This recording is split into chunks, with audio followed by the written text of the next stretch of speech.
Welcome to the FMCG Guys, the podcast that dives into the innovation, strategy, and trends shaping consumer goods and retail in Europe and beyond.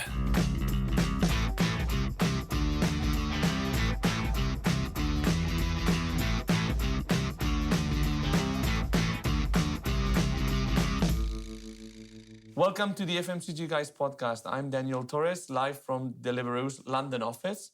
If this is the first time you tune in, you'll want to know that this is the show that gives visibility to the top voices in consumer goods and retail in Europe and beyond. We're now over 200 episodes in, so thanks to all of you for your ongoing support. Do remember to go into our website or your favorite podcast platform in which you're listening to us right now to entertain yourself and hopefully be educated with some of the industry's top voices. And of course, if you haven't yet, do follow us on LinkedIn, where you'll join a community of, I believe, 17,000 members and following and counting.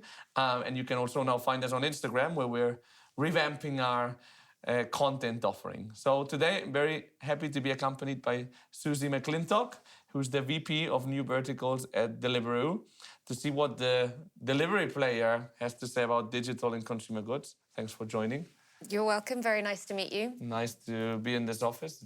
We haven't talked about this yet, so it's a very cool office, I have to say. So we get that reaction a lot. I think I've worked here for 3.5 years now, so I've become sort of used to it, but it is a really nice space to come in and work, for and sure. quite convenient to get to as well. Very convenient, yeah. Centre of town. Cool. So we were talking about your career path before. I think we can make it public as well. You started in movie production. How did you end up in consumer goods? I did, yes. So I think I have what used to not be so cool, but is now quite cool. So a sort of squiggly career. I started off as a development executive in a movie production company, and then went on to become a development producer. So that's someone who sort of finds new TV ideas, builds them into a concept, and then sells them into broadcasters. Worked for a variety of companies doing that. I also spent some time in advertising at Saatchi & Saatchi. Got to sort of 30, decided that I was not unhappy in TV, but I couldn't necessarily see the path forward for me, or the path didn't seem totally clear. And I saw that there were these sort of big technology companies making exciting moves like Amazon, Netflix, etc. So I decided to go and do an MBA. And then post-MBA, I ended up working for Amazon. And I suppose the rest is history. Yeah. Been in e-commerce ever since. No, and you've done very well. Like, looking at your LinkedIn profile, you've obviously been promoted several times. I think it's a good example of career pivoting, no? Because sometimes it feels like if you don't do everything by the age of 30, precisely, you're set for life. So I think that's a good. Yeah, I was reading somewhere, it was an article talking actually about people in their 40s, and it was giving all of these examples of very famous people whose career had only really got going in their 40s. So I think we have this perception that everyone has to do everything immediately in their 20s, when actually people can have multiple successful careers and, learn a lot from each of those experiences. And I think for me, the kind of single thread through everything I've done has been this, I guess, focus on people and the customer. So my undergrad degree, I studied natural sciences at Cambridge, but ended up specialising in neuroscience and experimental psychology. And so I think that was where the kind of interest in human behaviour and what people want and need started. Cool. And then that's certainly been a thread through everything I've done ever since. And you're right when you say that having a squiggly career, as you define it, it has gained value in time. Because, I do recruitment as well. And I remember, when I started 11 years ago, I was working for big FMCG companies and retail and so on. And they were somebody had done a move to a company they didn't know. That was a huge red flag back in the day. Which I think now working for a smaller company or doing something completely different is more valued. Yeah, I think absolutely. I mean, I think really what people are looking for is talent and the ability to pivot and think flexibly and overcome challenges. And that can be evidenced by, moves to smaller companies, success in startups. Starting a business at some point. Starting a business. I just think the whole landscape has changed. Yeah, definitely. So you're the VP of New Verticals. What does that mean? So that is the question that a lot of people outside of... Good icebreaker. Good icebreaker. A lot of people outside of our business ask, although I think it's a role that's reflected across some of our competitors as well. But so I look after retail, grocery, and all of our integrated verticals. So those are our dark kitchens and our dark stores. And it's New Verticals, but it's not the core of Deliveroo. It's not the core of the... Which is delivering restaurant food. Yeah, exactly. Okay. So a lot of what you do is grocery, which is what we cover on the podcast, as you know, FMCG. After the boom years of e-com during the pandemic, how do you see the status of grocery online? Yeah, so I think what's really exciting for us in the on-demand space is, I think like everyone, we saw the boom in online during COVID. And I mean, within this business, we were running around trying to get grocers set up. We had a restaurant platform at the time. We weren't set up to do grocery. Grocery has now grown in the first half of this year to 14% of group GTV. It's continuing to grow at pace. And so what I think has surprised us all is really the durability of the growth in this business in spite of the COVID unwind. I think that was a surprise for us. I think we thought it was going to be hard yards as people went back to their kind of old habits. But I think what we've seen is that the convenience of the offering is, light years ahead of what else is out there. And so people have changed their habits, and other people are continuing to change their habits as they discover a kind of new way of shopping for groceries. What does it look like to buy groceries via Deliveroo? Have you never used the app? It's not in Barcelona. Okay. Have you ever bought groceries on Glovo? No. Okay, well, I would recommend that you try it. As a parent of 2 young children, I don't really have time to go to the shop. My life is extremely... I don't have kids, maybe that's my excuse. Fair enough. So you probably have a bit more time on your hands than I do. But effectively, you go into the app, you have what I would call a classic e-commerce shopping experience. You have your deals, you have your new products, you have sort of merchandise carousels.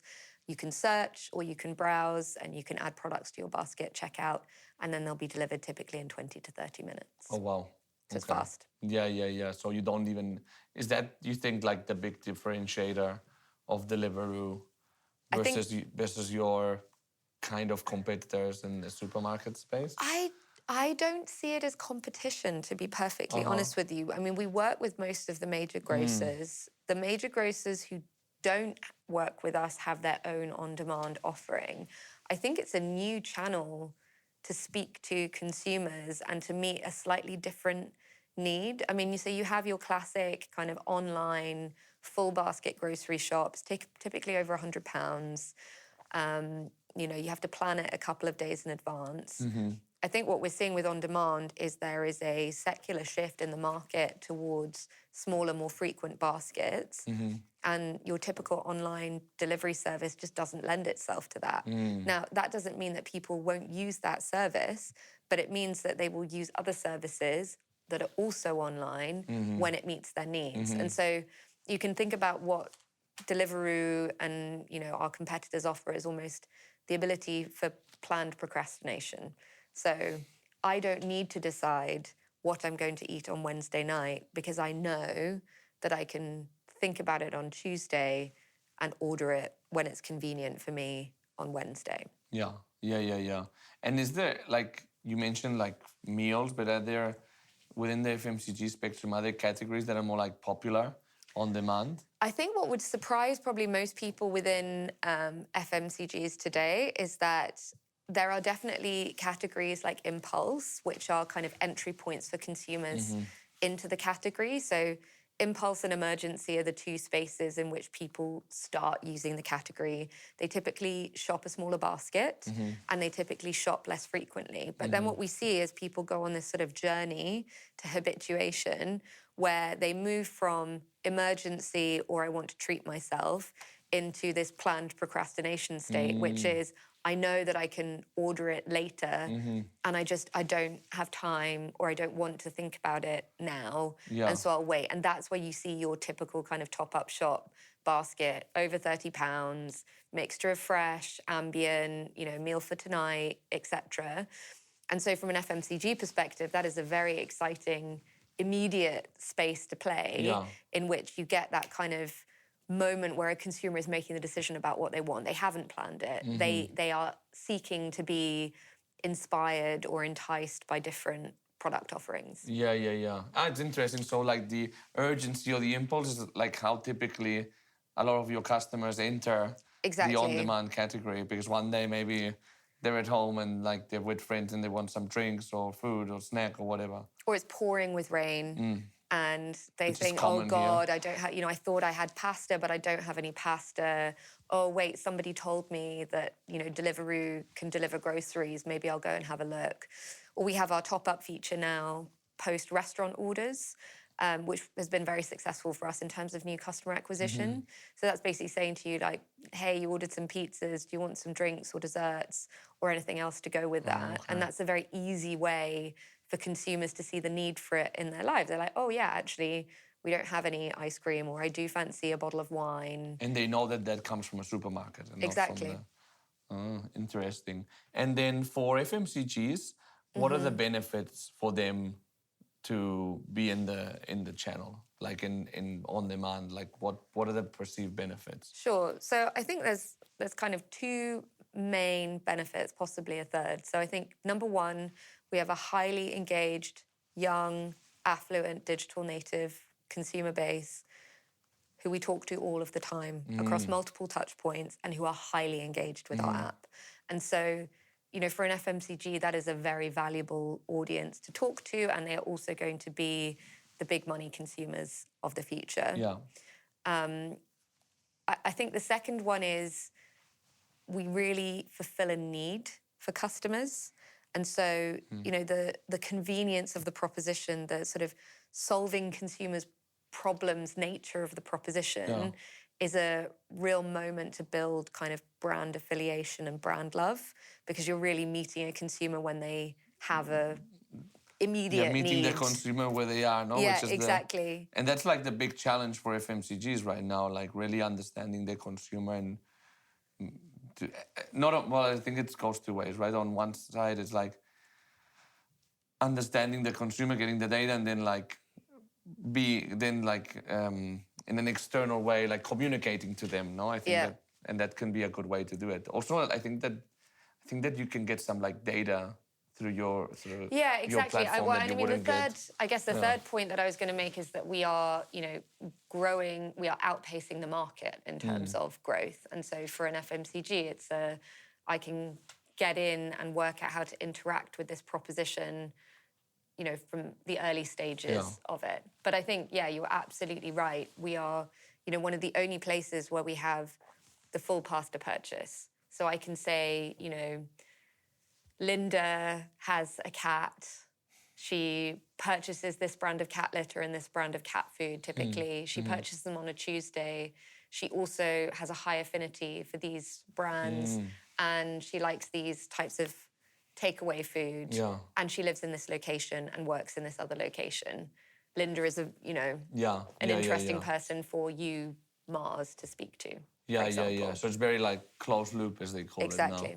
Yeah. And FMCGs, do they have, like, to do well in this channel, do they have to like adapt their offering in terms of like packaging or, like the quantities or you name it? I actually don't think so, or that's not what we see. I mean, I think, the ultra large packs of toilet paper, the very big bags of dog food, we're not really looking to play in that space. Because it wouldn't be convenient for your riders, I guess. Exactly. But we can deliver pretty large orders. And I mean, I think there is a world in the future where maybe we would entertain playing in that space. But I think there is still, for many consumers, like a need for convenience. And you can still deliver a quite large pack of all of those items via Deliveroo. And we certainly sell, a lot of large packs of toilet roll, dog food, etc.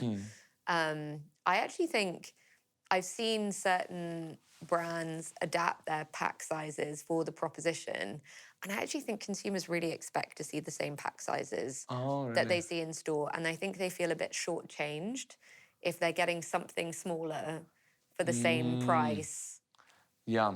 They feel like they're like, oh, I expected this pack size. Like getting and like now the small package you get on a plane, like the small drink that you get on a plane, for example. Yeah, I mean, I think it's not quite that obvious, but I've seen it where it's a 4-pack instead of a 6-pack. Yeah, Or, okay. A 200-gram pack versus a 250-gram pack that you would get in a store. Yeah, And actually, that must be quite complex for supply chain.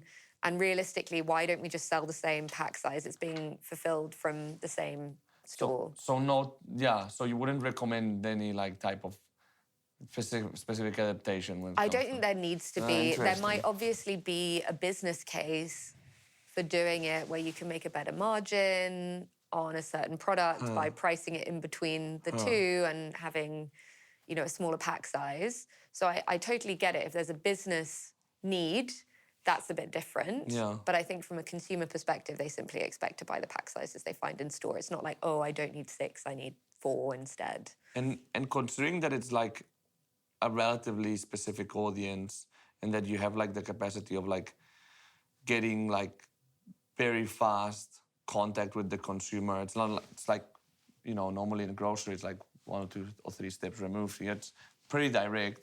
Is there like a case to like launch new products and only on demand initially in FMCG? Like, do you think, I don't know if it's happened or...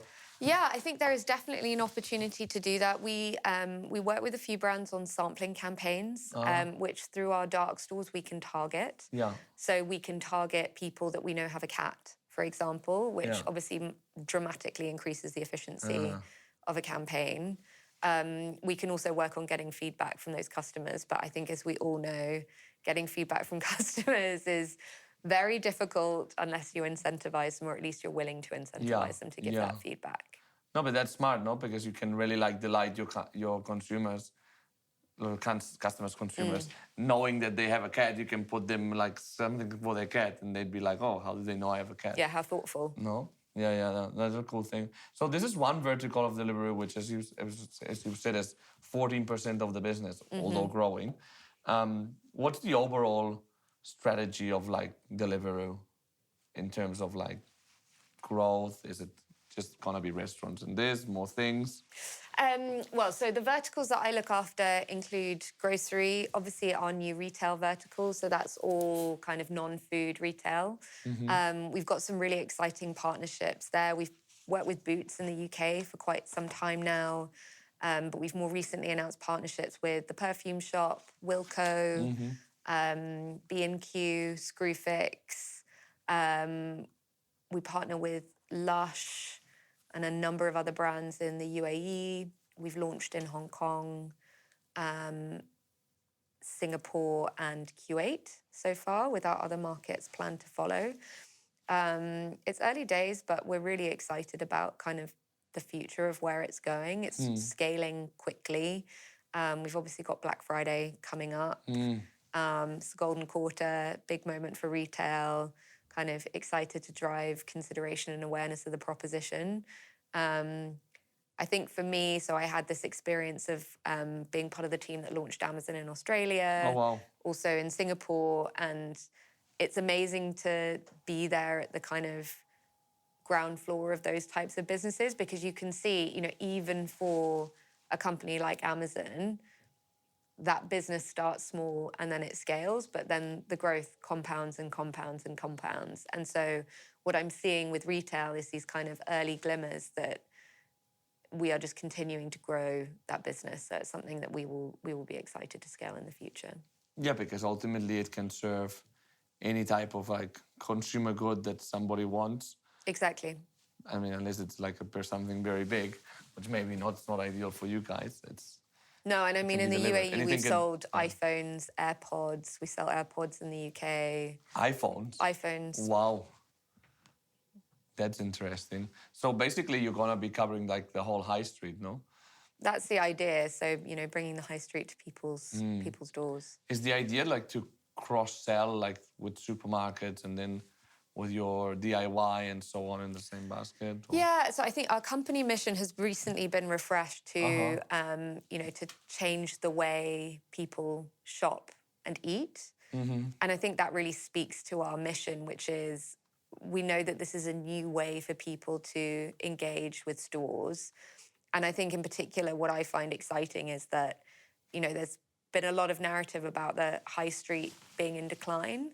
Actually, I think this is, a real opportunity to provide another revenue stream for some of those high street stores and kind of reinvent what a store's purpose is.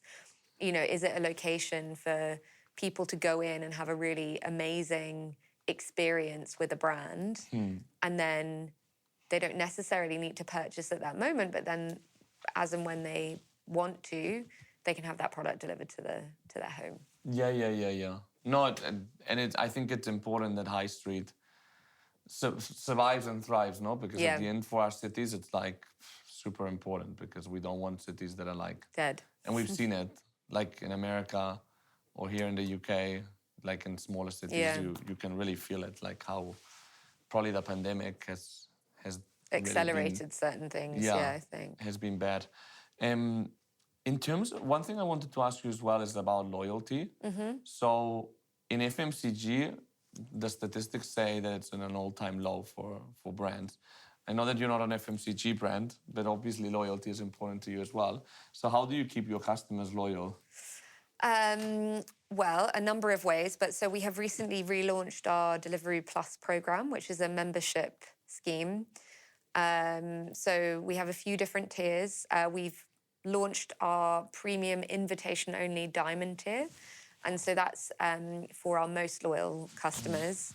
And they get access to special functionality like premium care. They also have priority delivery included. So that's our fastest delivery. And they have access to special brands that wouldn't be accessible to anyone else, plus events and things.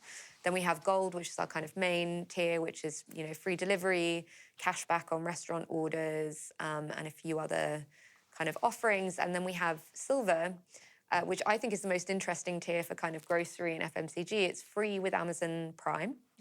And it's free delivery on orders over £25. So you imagine for your typical grocery basket, actually it means that you have access to free delivery most of the time. What does it mean with Amazon Prime?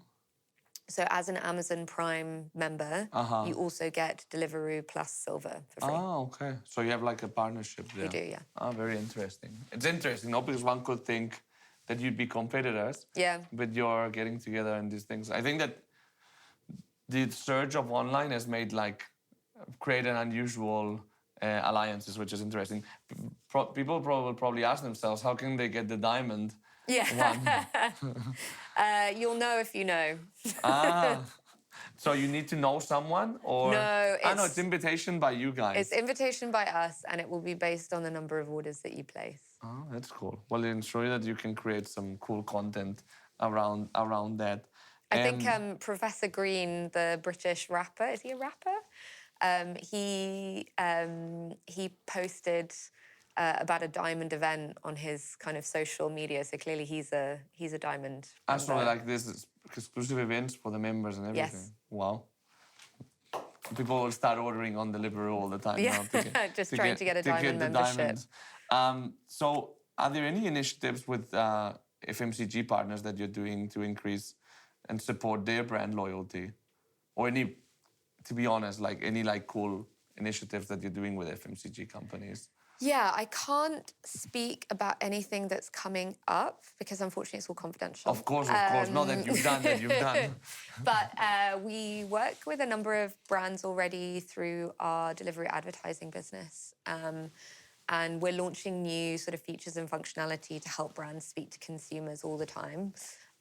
So, we've recently launched video. We've recently launched targeted sampling.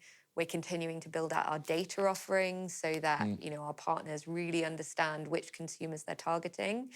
And I think the kind of long-term dream is that, what we provide to our FMCG partners is audiences. Yeah. So, we say you want to target X group of people in X location, we can do that for you. Yeah, totally. I know. I mean, I'm glad you bring it up because retail media is clearly, this is coming from somebody that was a bit skeptical about it at the beginning. It's really like changed the industry. I mean, at least the commercial part of it completely changed it. So will be interesting to see how it develops. Yeah, what do you think? I don't think we have enough time for it in this podcast. I think it's a very, very interesting space. I think what Tesco are doing in particular is really impressive. Okay. But I think they had the foresight a long time ago to build out dunnhumby, and that gives a lot of power because I think really it's the data and the insights that you can provide that enable efficiency of spend that are kind of critically important. And really that's where online-only businesses kind of, have a step ahead or a jump on bricks and mortar businesses where, if the majority of your customers come through your physical store network and you don't know what they're buying because they don't engage with your loyalty card, it's very tricky for you. Yeah. Well, maybe for part 2 then. Last question, which we ask all our guests, which is, with everything that you've learned in your career, which you described it as squiggly, which I like the word, what would be, like, if you went back to your younger self, what would be that one piece of advice you would give yourself? Can only be one, eh? Okay. So I bore the tears out of my team on this, but I hark back to this amazing video, which anyone can find on YouTube, where Obama is talking about his advice to young people. And it really resonates with me. And it's just be really good at getting things done. And if you get things done, then people will notice. And so you don't need to be shouting about, your work or how good what you're doing is. You should do it to a degree. Make sure people can see that you're getting things done. But I notice the people on my team who deliver, and it becomes very, very clear to me very quickly who is delivering and who is not, but maybe talking about the fact that they are delivering. And so I think my advice to every young person is just, deliver. Yeah. No, that's... Seems simple, but... Also, I think that ultimately that's the way to go. Also, if you have a manager that maybe doesn't, you see that you deliver more than the others and doesn't value that, maybe you're not working with the right manager as Exactly. well. No? So I'll do a bit of a summary of our conversation. So I love the squiggly career. I think it's really awesome that when you were 30, you did an MBA, you did a huge change in your career. And it's interesting that didn't really affect like your seniority level, right? So that's breaking a couple of cliches right there. Grocery is 14% of Deliveroo right now, but growing. So be excited to know what happens. On-demand doesn't compete with supermarkets, which I think was very interesting. I thought I had some preconceived ideas, and I think with your alliance with Amazon, that confirms that. Interesting that a lot of people enter on-demand through impulse or urgency, as you called it. For another podcast, I'll ask you the difference between impulse and urgency. The fact that FMCGs can target highly engaged and digitally native consumers is interesting. And then that Deliveroo is expanding the offering towards the whole high street, cosmetics, DIY too, with a company mission, which you said was new, of changing the way people shop and eat, and also reviving the high street, which is a really cool thing. And I hope that works out for everybody's sake. And we talked about your loyalty programs, Delivery Plus, the most exciting for you is silver. For me, it's diamond, clearly. And we talked a bit about retail media and the fact that you can offer sampling, video, and data to FMCGs. But ultimately, it's about the data and insights you can offer. So thanks so much. It was a very good chat. Thank you for having me. Glad we were able to meet. Perfect. Well, thanks to our audience for listening to us as always, and we'll see you in the next episode of the FMCG Guys.